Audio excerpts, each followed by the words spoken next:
In kingdoms built on loyalty, betrayal always hides in silk. The banners of House Armand fluttered high above the marble towers of Valoria. Sunlight struck them at dawn, turning the crimson sigil of the lion into a burning flame across the sky. From the village to the fortress, people rose each morning with devotion in their hearts. For their king was beloved, their queen was adored, and their future seemed unshakable. But every empire has its cracks, even if they hide beneath gold and silk. The throne room blazed with daylight streaming through stained glass windows. Musicians played lutes as nobles whispered, their jeweled sleeves brushing against polished marble floors. Upon the throne sat King Alden, broad-shouldered, his hair streaked with silver, his ruby crown gleaming against his dark curls. He was a man of strength and laughter, who fought wars for his people and returned victorious. At his side sat Queen Seraphina. Her emerald gown shimmered like forest leaves caught in sunlight. Emeralds adorned her crown, and her beauty drew every eye. She smiled with regal calm, but her gaze wandered, always searching beyond her husband's shoulder, as though something in this golden cage left her restless. "Another feast tonight," Alden declared, his voice echoing across the marble hall. "Let the wine flow and the people sing, for Valoria prospers, and prosperity must be shared." Cheers erupted from the nobles, but Seraphina only bowed her head slightly, lips curving into a faint smile. She played her role well, beloved queen, dutiful wife, symbol of unity. Yet deep inside her heart pulsed with something else. Not loyalty, not devotion, something darker. As the court dispersed, Seraphina walked alone through the royal gardens. Roses climbed marble arches, fountains sang, and doves fluttered in the bright afternoon sun. She should have felt at peace, yet her chest ached with a hollowness she could not name. Behind her trailed Alara, her maid, young, freckled, with eyes that missed nothing. Loyal, gentle, always ready with a handkerchief or whispered comfort.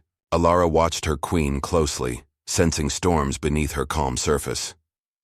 "Your Majesty," Alara spoke softly. "His Grace loves you dearly. The people too. Yet you wander with such sorrow in your eyes. Why?" Seraphina's emerald eyes lingered on the fountain's water, her reflection fractured by ripples.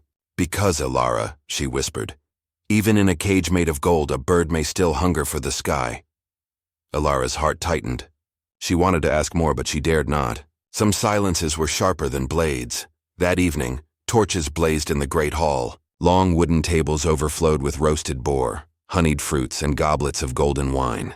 Nobles laughed, musicians played, dancers twirled across the marble floor. King Alden raised his cup high. "To Valoria's future," the crowd echoed, "to Valoria." Beside him, Seraphina smiled, her jeweled fingers resting on the goblet before her. But her eyes drifted again across the hall, where a figure stood among the guards. Sir Kyle. He was young, his armor polished like silver under the torchlight. His jaw was sharp, his gaze intense. He stood tall and vigilant, yet his eyes betrayed him. They met Seraphina's, and for one stolen heartbeat, neither looked away. A fire kindled between them, silent yet undeniable. Alara saw it. She saw the queen's secret glance, the knight's lingering stare. Her stomach twisted. Something dangerous had begun. Later, as the hall emptied and laughter faded into silence, Seraphina walked the stone corridors with Alara at her side. Her emerald gown whispered across the floor. "Majesty," Alara began, her voice trembling. "You must not. I saw how you looked at him." "The knight, Sir Kale!" Seraphina halted, her eyes flashing like steel. "Careful, Alara." The maid lowered her gaze, but tears burned her eyes. "I beg you, do not let longing blind you. The king trusts you. The people worship you. Do not shatter them for a glance." For a moment, Seraphina softened. Her hand brushed Alara's cheek. "You speak like a sister, not a servant. But you cannot understand what burns in me. My life is not mine. It was bartered for crown and country. And Kale, he is the only thing that feels real." Alara's heart broke. She bowed, silent, as her queen walked away, her shadow stretching long under the flickering torchlight.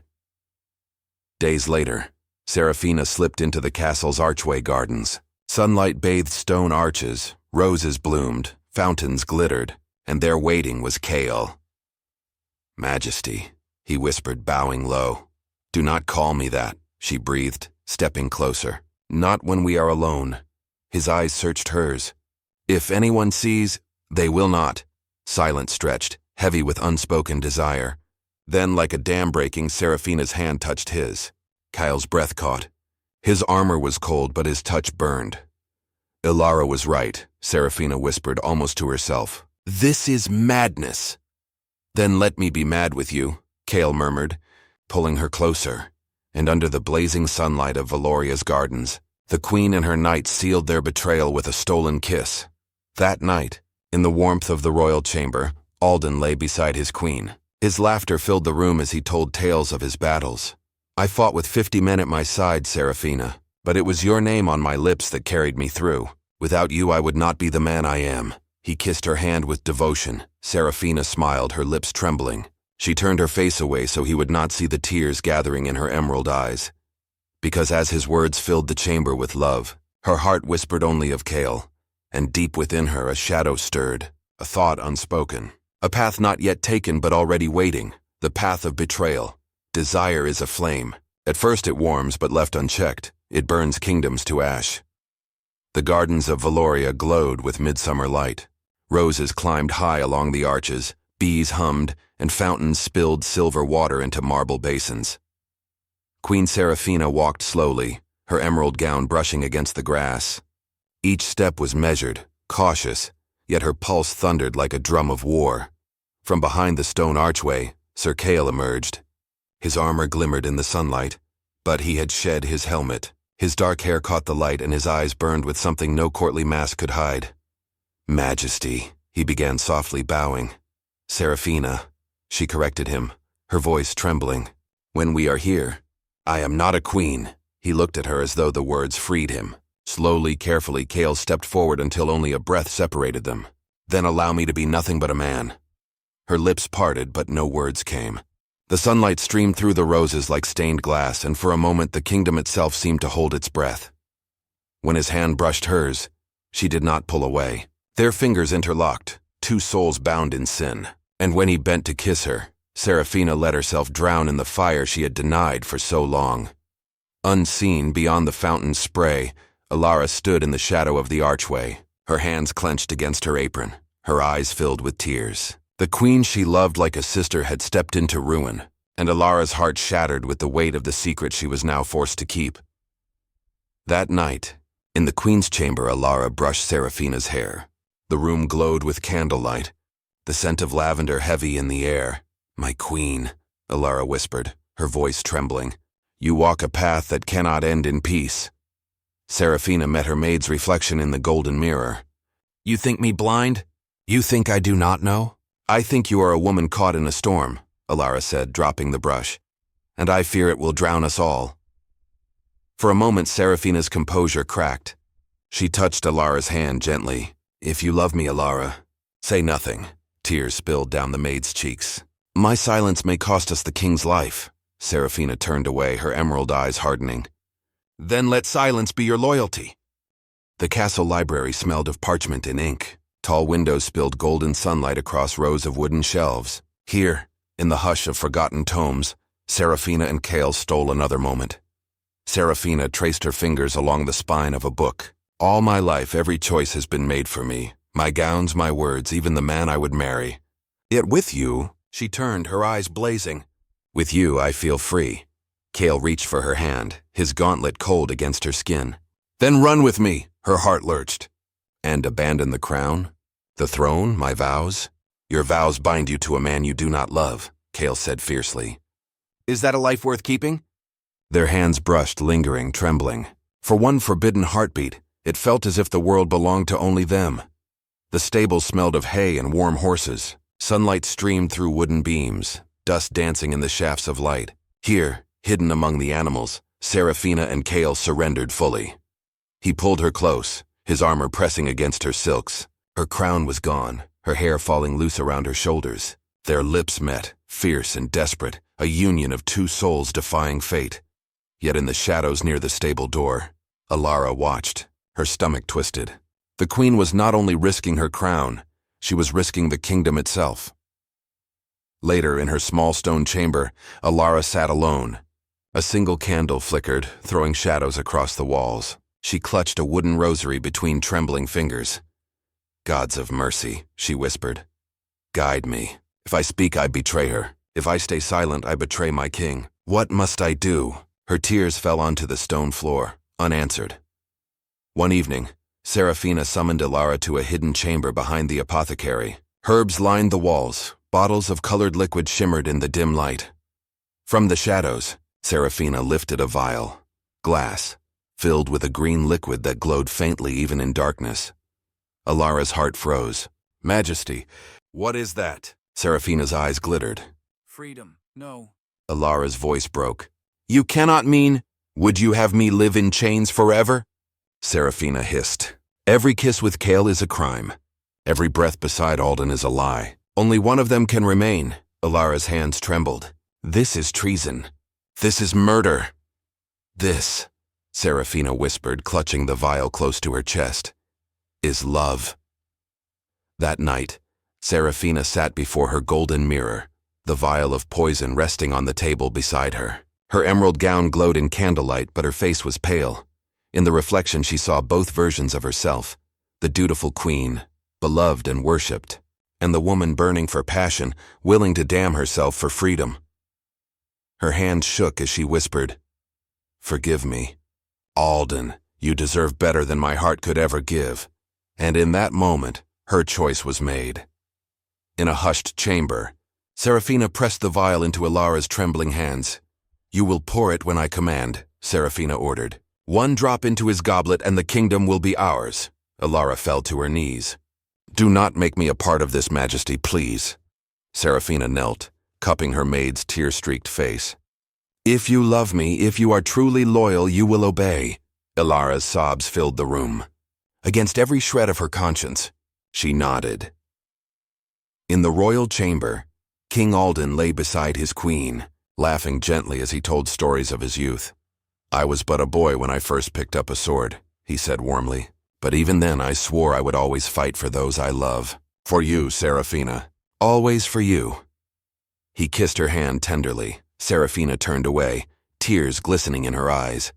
She had chosen her path. Tomorrow the goblet would be filled, and tonight would be the last night she lay beside the man who loved her more than his own life. When love becomes poison, even a kingdom's heart cannot survive. The grand banquet hall glittered under golden chandeliers. Tapestries hung high, torches blazed against stone walls, and laughter rose from nobles gathered at long wooden tables. Roasted boar, honeyed fruits, golden loaves of bread, and goblets brimming with wine filled the air with rich scents. The musicians strummed lively tunes, the people's joy echoing like thunder. At the head table sat King Alden, resplendent in a golden robe. His crown glowed in the firelight, his face radiant with warmth and pride. Beside him, Queen Serafina sat in silence, her emerald gown gleaming, her fingers wrapped tightly around her goblet. Her lips curved in a faint smile, but her eyes betrayed her storm. From the shadows, Ilara watched. Her hands trembled as she held a silver tray, her gaze locked on the small vial hidden beneath her apron. She had prayed for a miracle all day. None came, the musicians played louder. The king stood, raising his goblet high. "To Valoria," he thundered, his voice strong. "To our people, our children, our future." The hall erupted. "To Valoria!" But Serafina's whisper was silent. "To freedom." The moment came swift and quiet. As servants refilled the king's goblet, Serafina's hand brushed Ilara's wrist beneath the table.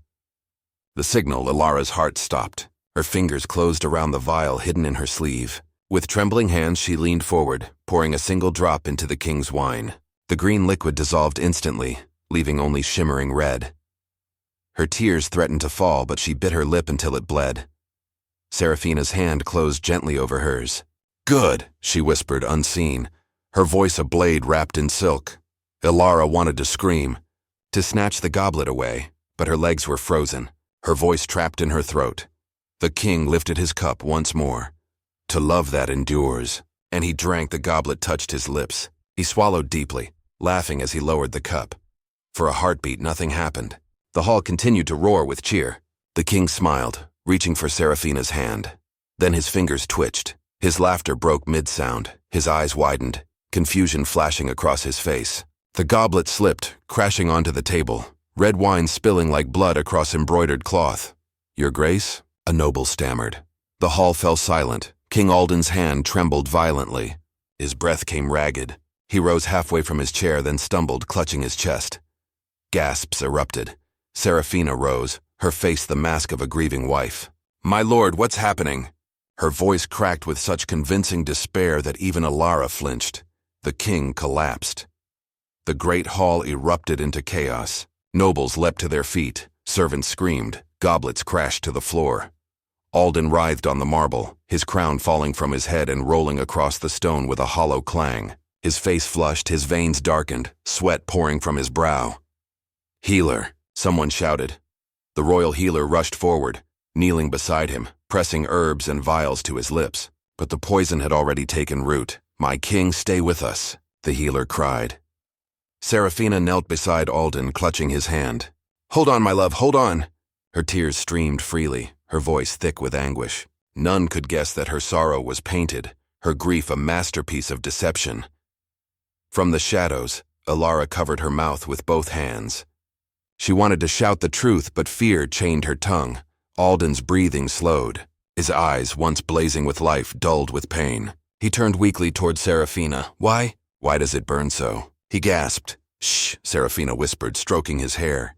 "Do not speak. You'll be well." His trembling fingers brushed her cheek. "I loved you. More than my crown. More than my life." For the briefest flicker, true sorrow crossed her eyes. Tears, perhaps real, perhaps not, fell onto his lips, and with a final breath, King Alden, Lion of Valoria, slipped into silence. The hall froze. Nobles stared in shock. Servants knelt weeping, the crown lay abandoned upon the marble, and Serafina, wailing in perfect grief, clutched his body as though her heart had been torn in two. No one suspected, not yet. The bells of Valoria tolled through the night. A golden coffin was carried through the streets lined with roses. The people wailed, throwing flowers as the procession passed. "Long live King Alden," voices cried, even as their king lay lifeless within the coffin. Behind it walked Serafina, draped in black silk, a veil covering her tear-streaked face. Each step she took was measured, regal, filled with the grace of a grieving queen. The people bowed. They pitied her. They adored her. They cursed the gods for her sorrow, but beneath the veil, her lips curved in the faintest, cruelest smile. She had won. That night, under the silver moonlight of the royal garden, Serafina met Kyle once more. "You are free now," Kyle whispered, pulling her into his arms. "The throne is yours. The crown will be yours, and I will be at your side." Serafina kissed him, fierce and desperate, her black veil falling into the fountain's waters. But from the shadows, Alara watched with hollow eyes. Her silence had killed her king. Her silence had crowned a poison queen, and soon the weight of truth would break her. A crown built on poison cannot rest on the head forever. Sooner or later, truth strikes sharper than any blade. The palace, once filled with songs, echoed only with silence. The great throne stood empty, draped in black cloth. Guards patrolled with heavy steps, their armor clanging in the stillness of morning. But whispers flowed through the marble halls like serpents in the grass. The king drank his last from the queen's goblet. "I saw the maid trembling that night." The night, Kale. Why does he linger so close to the widow? Every corner buzzed with suspicion, but none dared to speak aloud. Not yet. Alara had not slept since that night. Shadows carved deep hollows under her eyes. She wandered the chapel, kneeling before the great altar, her trembling hands clasped together. "Oh gods, forgive me," she wept. "I watched him die. I let her win." The priest, Father Rowan, stepped from the shadows. His old eyes, kind yet sharp, fell upon her. "Alara," he whispered, "your tears are heavy with truth. Speak it. Confession is your only salvation." Alara broke. She fell to her knees, her voice spilling like blood from an open wound. "I saw it. I saw the vial. I poured the poison into the king's goblet, because she ordered me." "The queen." "Serafina." "She killed him!" Father Rowan's face turned grave. He lifted his staff and made the sign of the gods. "Child, your words are no longer confession. They are testimony. The kingdom must hear." The great hall filled once more, but not with feasting. With judgment, nobles lined the marble floor. Guards stood ready, steel flashing in torchlight. At the throne's dais stood Serafina, her black veil flowing, her emerald eyes sharp as blades. At her side, Cale stood in silence, his jaw clenched, his hand resting on the hilt of his sword. At the center, Father Rowan raised his staff. His voice boomed. "By the laws of Valoria, we gather to seek truth in the death of King Alden." Gasps echoed. Eyes turned to Seraphina. Alara was dragged forward, her wrists bound. She looked frail, broken, but her voice rose clear and strong. "I saw her. The queen. She gave me the vial. She told me to pour it into the king's cup. And I obeyed. It was she who killed our king." The hall erupted. Nobles shouted, some in horror, some in disbelief. Seraphina lifted her chin, her voice calm, commanding. "Lies. This girl is weak, her mind twisted by grief. Do you think a queen would murder the father of her kingdom?" But Alara met her gaze, tears blazing. "I know what I saw. And gods forgive me. I did what you ordered." The lords began to murmur. Doubt flickered in their eyes. Lord Marcellus rose. "If the maid speaks true, then where is the vial?" Alara trembled, reaching into her sleeve. From the folds of cloth, she revealed the small glass bottle, the last drop of poison still glimmering green inside. The hall froze. Father Rowan took it, holding it to the torchlight. "Serpent's bane, no healer's herb. No accident. A queen's plot." Seraphina's mask of calm shattered. Her face darkened, her emerald eyes burning with fury. "You dare accuse your queen?" she hissed. "Without me, you are nothing. I gave you glory, I gave you peace." But her voice cracked, pride twisted with fear. All eyes turned to Kyle, the knight who had never left her side. His silence had been her shield, but now his face was pale, his hands trembling. "Kale," Father Rowan said, "you served the king. You swore your sword to him. Tell us, where does your loyalty lie?" Kyle's jaw tightened. He looked at Seraphina, her face pleading now, her eyes begging him to stand with her. "Kyle," she whispered, so low only he could hear. "If you love me, you will deny it. For us. For our future." But Kale's heart broke. He fell to one knee before the court, his voice heavy with guilt. "It is true. I loved her. I sinned with her. But I never knew she would kill him. I swear it on my blood." The hall erupted. Cries of outrage filled the air. The nobles roared, "Treason! Murder! Poison queen!" Guards surged forward. Chains clamped around Seraphina's wrists. She fought like a lioness, her voice thundering through the hall. "I am your queen! You dare chain me? You kneel because of me. Without me, this kingdom falls." Her words echoed, but the people no longer bowed. They turned their faces away. The spell was broken. Alara wept, her confession complete. Kale hung his head, his love shattered. And Seraphina, the queen who had worn emeralds and silk, was dragged down the stone steps into the dark dungeons below. In the dungeons cold, with chains biting her wrists, Seraphina sat on a stone bench, her once gleaming gown torn and muddied. The crown she once wore lay far above, restored to the treasury. She laughed, a hollow broken laugh that echoed in the shadows. "They will never forget me," she whispered to the dark. Not as a wife, not as a widow, but as the queen who poisoned her own king. And with those words, Seraphina's name was carved forever into the cursed songs of Valoria.